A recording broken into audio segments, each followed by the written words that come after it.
In the first few years, the bank lost around $15 million. And it was determined not to let that happen again. Credit is a simple but radical idea. There's someone with extra money lying around who's willing to lend it, and someone else who needs extra money right now and would be able to pay it back later. Matching them up has always been one of the biggest engines of the economy.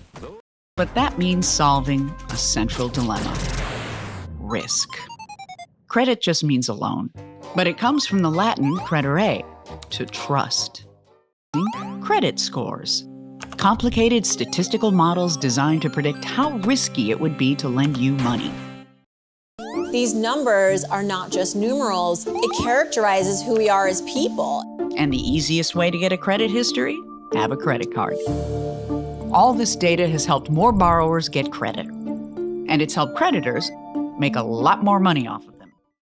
It's known as anchoring bias, a tendency our brains have to favor the first piece of information we're offered.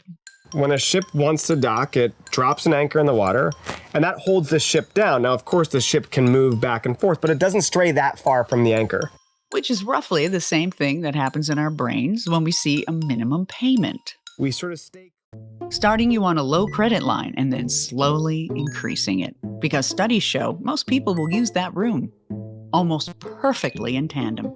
On average, if you double the credit line, you double the debt. The most used score in the US ranges from 300 to 850. Above 700 means you have good credit, you're trustworthy. But if your score's below 650, you're considered higher risk. Which means that each of us is playing a game with slightly different rules. A transactor is someone who pays their bill in full every month. And a revolver is someone who doesn't.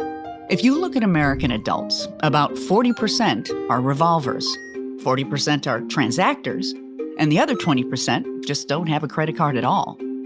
Ideally, you want to be a transactor. And they've got quite a few tricks to make sure that happens. First, they need you to pick their card.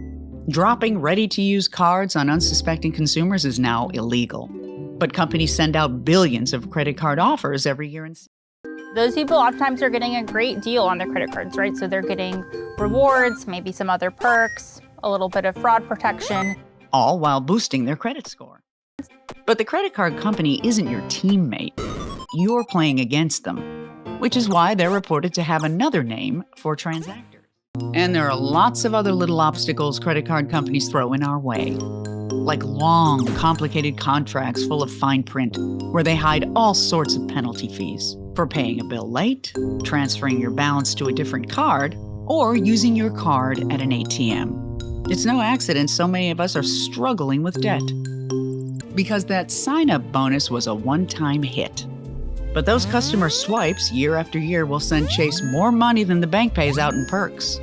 But there's one type of card user the industry actually loses money on: the hacker. Brian is a credit card super user, someone who uses the company's tricks against them to maximize rewards, skirt fees, and never pay interest.